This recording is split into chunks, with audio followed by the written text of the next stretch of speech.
Então, vamos começar primeiro do que é o direito societário, né? Isso é uma coisa que parece um palavrão, né? Direito societário.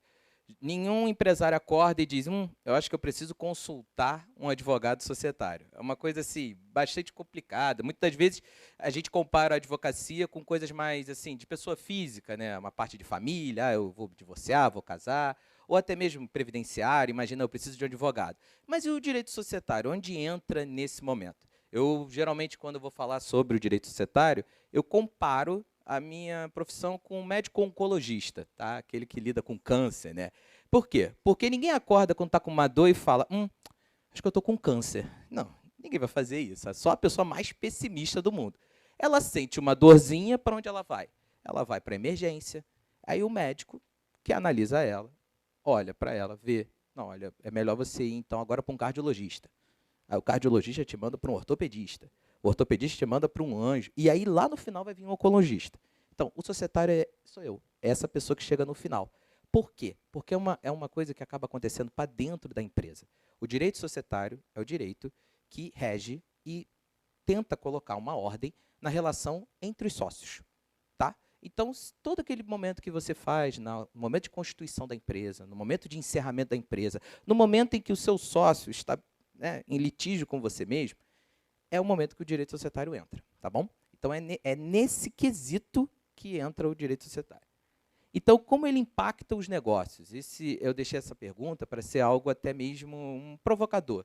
Como é que impacta? Gente, a saúde de toda empresa perpassa pelos sócios. Se os sócios estiverem brigados, nitidamente a empresa está rachada. Toda empresa, e aí eu quero que todos os empresários aqui pensem, tá? Porque isso é uma coisa que muitas vezes quando eu falo, alguns ainda não pensaram sobre. Toda empresa tem 3 destinos, tá bom? 3 destinos. Ou ela vai falir, ou ela vai ser herdada, ou ela vai ser vendida. São esses os 3 destinos de uma empresa. Vocês têm que pensar nisso e pensar com a sua sociedade, pensar com os seus sócios, para onde vocês querem ir. Já cheguei a ponto de fazer essa pergunta para uns clientes e, ao mesmo tempo, os sócios, um disse, não, eu quero herdar para o meu filho, não, eu quero vender. Um olhou para a cara do outro e falou, ué, como assim? Como assim você quer vender? Como assim você quer passar para o seu filho? Eu não vou ser sócio do seu filho. Então, coisas que podem acontecer e que muitas das vezes a gente não perpassa, ela acaba destruindo uma empresa por causa de um pequeno problema. Bom, e aí, como ela entra? Ela entra justamente no ponto de constituição da empresa. Nesse momento, muitas das vezes, isso é delegado a, né, nós estamos aqui, né, presente o Moreira e Castro, aí, muitas vezes é somente delegado aos contadores. Né? Funda lá a empresa, abre aí o contrato social e entrega ela. Só que, no momento em que você faz isso, você faz uma coisa ao mesmo tempo que você entrega esse contrato social para o contador. Você cria o que nós chamamos de acordo de sócios. Felipe, eu não assinei nenhum acordo de sócios. Não assinou. Mas você fez essa relação com o teu sócio. Esse é o acordo. Então, imagina só, está lá você fundando uma empresa e você determinou com ele que toda manhã alguém vem e abre ela, 7 da manhã, para poder funcionar. A loja abre às 7. E aí, muitas das vezes, chegam para mim e falam assim, não, aquele meu sócio não quer trabalhar. Combinei com ele de chegar às 7 e ele sempre chega às 11. Em que lugar você combinou isso? Foi por escrito? Não, foi lá no início. Mas hoje lá no início ele não era pai, agora ele é pai. Ele tem que levar a criança dele para a escola. E agora? Vai acabar a sociedade por causa disso? Também não. A sociedade continua. Agora só que tem que ter o quê? Um funcionário para abrir 7 da manhã, porque aquele sócio não vai mais abrir. Então temos que fazer o quê? Um novo acordo, na qual vocês têm que determinar quem é que vai abrir agora a empresa. Então, são esses pontos que muitas das vezes as pessoas falam que vão acabar a empresa por um probleminha que pode ser resolvido de uma forma tranquila, onde todos nós podemos assinar, fazer um acordo mesmo. E já adiantando, né, eu mostrei com o acordo de sócio justamente um dos contratos que pode ser feito pelo direito societário. Temos outros também, por exemplo, vamos imaginar que vocês têm um funcionário que vocês queiram que ele um dia se torne sócio. E aí, depois nós vamos ter pessoas aqui da área trabalhista, né, que vão dizer que isso... Não, calma, Felipe, não chama ninguém de sócio não, porque isso pode dar problema. Mas, assim, se você um dia visualiza que um dos seus funcionários, um dos seus gerentes pode se tornar teu sócio, você tem que ter um contrato com ele, né? Afinal de contas, ele está com uma responsabilidade maior do que o outro que está ali contigo em outro tipo de cenário. Então, nós temos contratos que conseguem fazer com que a pessoa tenha esse empenho, tenha esse foco e consiga crescer dentro da empresa e, ao mesmo tempo, você consiga garantir o teu patrimônio. Porque é importante frisar, tá, gente? Empresa é patrimônio. Muitas das vezes a gente visualiza a empresa, visualiza patrimônio só como casa, carro, joias, roupas, coisas concretas, né, que a gente consegue visualizar. Mas a empresa, que é uma coisa abstrata, é um senhor patrimônio. Que a gente deu algo na empresa que nenhum patrimônio pode dar. Que é a única coisa que todos nós temos em comum, seja bilionário ou paupérrimo, que é o tempo. Vocês sabem quanto tempo vocês gastaram nas suas empresas? Não foi pouco. Noites não dormidas, noites viradas, empenho. Então, todo esse trabalho que vocês tiveram, esse é o valor dessa propriedade. Esse é o valor do que é a empresa para você. E muitas das vezes a gente dá para os outros. Não, eu gostei daquele gerente, eu vou dar 50% para ele da empresa. 50%? Ele estava contigo 50% do tempo para fazer isso? Ah, não, porque eu gosto de fazer tudo meio a meio. Assim, o que ele traz, eu divido. Então, o que ele traz, como comissão, divide. Mas a propriedade mantém no nome daquele que a construiu. Então, essa forma de pensar, de ter concretude naquilo que é abstrato, é uma das funções e é uma das coisas que todos os empresários têm que ter. Porque muitas das vezes, na hora de ter a quebra, na hora de ter um momento, por exemplo, de um divórcio com o seu marido, a sua esposa, muitas das vezes é ali que mora o maior capital da sua vida. E muitas das vezes a gente deixa para lá. Deixar, não, a empresa, eu tenho lá umas cotas. Não, essas cotas são valores, são muito valiosas, entendeu? Tanto é que existe até uma ciência, né, que a Lifetime faz, que é a do valuation, né, de avaliar quanto é que vale uma empresa. Ah, filho, mas eu sou pequeno, eu sou só minha sociedadezinha. Mas ela vale o tempo que você ganhou e gastou nela. Perfeito? Bom, e aí, como é que funciona a questão do M&A, Merger and Acquisition, né? O que seria isso? Fusões e aquisições. O que é uma fusão e aquisição? Ah, filho, fusão e aquisição é compra e venda de empresa. Em que momento isso ocorre? A todo momento. Aqui, agora, pode ocorrer. Hoje pode ocorrer uma fusão e aquisição.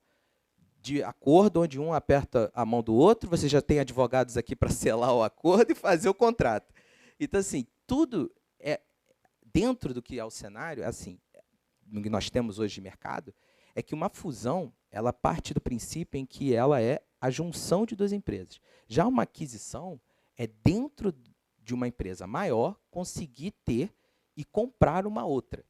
E isso é importante avaliar, gente. Muitas das vezes, quem é comerciante, quem é varejista, avalia a sua empresa pelo que está dentro.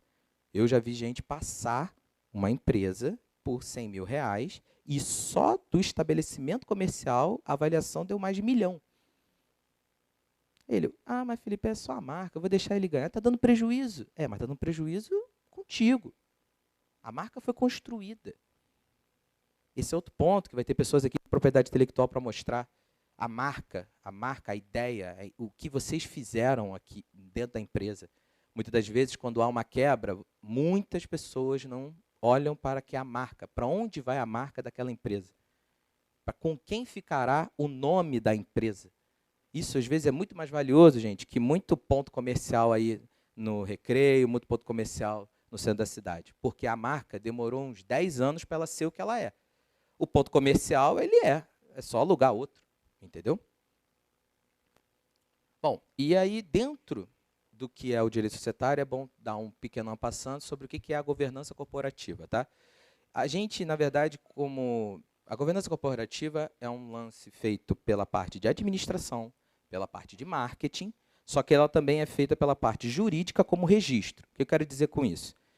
O que é uma governança corporativa? O nome já diz e está claro. Quem governa dentro da empresa, tá bom? Então, quem é que manda dentro da empresa em determinados assuntos? Isso pode gerar muita briga, tá? Porque dentro de uma empresa, se um dos sócios fala, eu quero que aquela pessoa seja demitida, e o outro diz, cadê? Não tinha que ter uma reunião do conselho? Não era para a gente decidir, porque vai demitir, vai contratar com dinheiro que é nosso. Não é seu, não é dela, é nosso. Mas eu sou responsável pelas pessoas, a gente não decidiu isso? Decidiu aonde? Decidiu no acordo de sócios. Tem que ter isso. A partir desse momento, a gente consegue determinar, com a governança, como é que funciona as regras entre os sócios. A famosa regra do jogo, né? Bom, e aí, vamos lá, né? A parte que é a mais legal, que eu acho que é a que me deixa mais assim, feliz de falar, que é o momento da reestruturação societária. O que quero dizer com isso?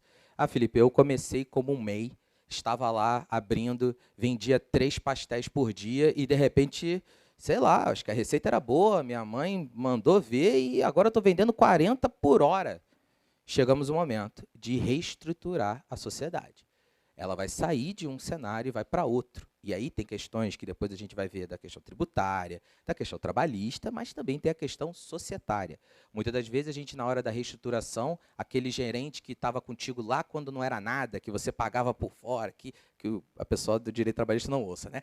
Que pagava por fora, que fazia daquele jeito, essa pessoa vai se tornar meu sócio. Ah, aquela senhora que deu aquela receita e falou, ah, aquela menina que fez a minha logo, vamos fazer ela de sócia também? E aquele rapaz também que, olha, ele era legal e chegou lá um dia e é o meu cliente, ou seja, a sociedade vira uma coisa que todo mundo entra.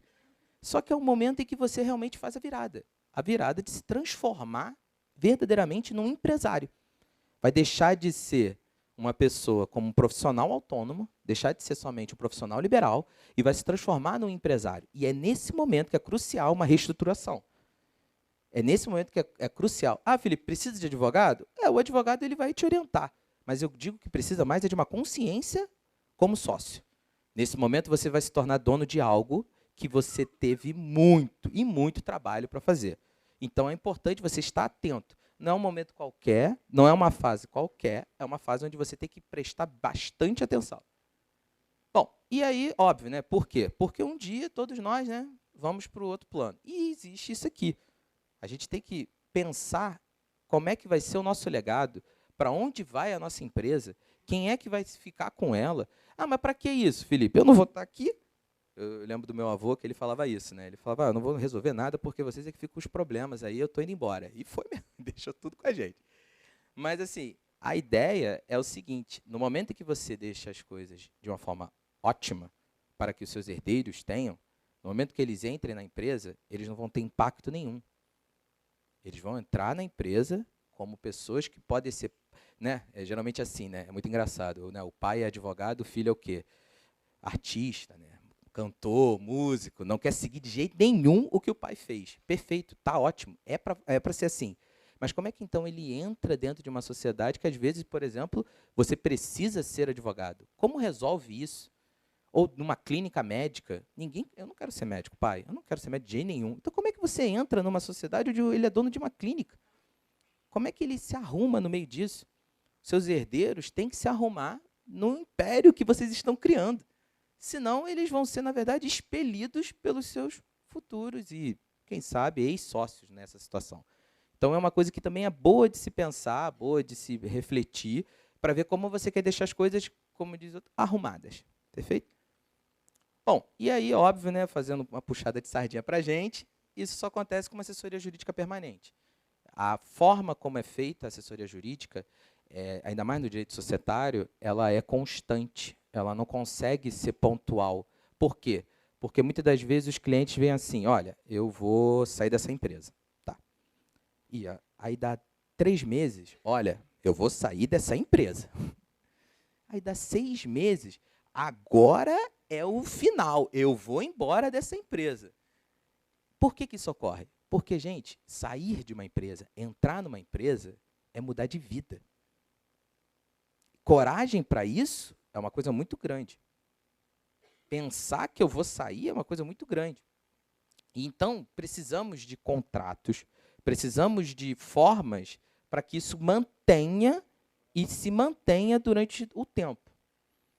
E é por isso que, né, um dos pontos é que a resolução de conflitos da sociedade consiga ser feita para que a própria empresa não seja destruída no meio disso. Existem casos, por exemplo, em que um dos sócios majoritários morreu, e aí, no momento que ele morreu, de repente, né, morreu ele e o irmão, e aí quem é que sobe? Não são nem os irmãos, são os primos. Né? Então, todos os primos entraram na sociedade. E primo se ama, né? Não sei a família de vocês, mas primo, né? Todo mundo se gosta muito. Então, foi uma briga absurda, na qual, o que tiveram que fazer? O que a gente teve que fazer? teve que separar a questão da briga societária para que a empresa continuasse. O board diretor não se contamina do board de sociedade. O board diretor é aquele que administra a empresa. A sociedade tem que se manter à parte, porque essa briga não pode destruir o que já foi criado pelos fundadores. As coisas têm que ser separadas nesse momento. Só que isso é uma das coisas que muitas das vezes alguns sócios querem usar, né? Eles utilizam, olha, o seu departamento, que você é o diretor, está indo mal. Eles querem isso. Só que isso tem que ser totalmente separado, porque ele tem que entender que quando ele vai mal, ou quando você vai mal, eu estou indo mal. Quem está perdendo é o grupo. Então tem que separar isso, porque senão não vai ter dinheiro para ninguém, certo? E um dos pontos que é assim, importante, eu acho que é legal frisar, já fazendo a ponte para o meu amigo que vai trazer algo incrível, algo muito bem feito, é que nós precisamos de contratos, né, Bruno? Contratos que façam com que tudo isso seja registrado, tudo isso tenha em algum lugar. E aí o Bruno vai trazer uma ideia que é mais inovadora ainda, que é a ideia de que hoje em dia a gente não precisa nem mais, não tem nenhum tabelião aqui não, né? Tem algum tabelião aqui? Porque eu vou falar que não precisa nem mais de cartório, entendeu? Então, assim, nós estamos numa nova era, uma era onde nós podemos fazer contratos que são verdadeiramente inteligentes. É por isso que eu passo a palavra para Bruno Brito.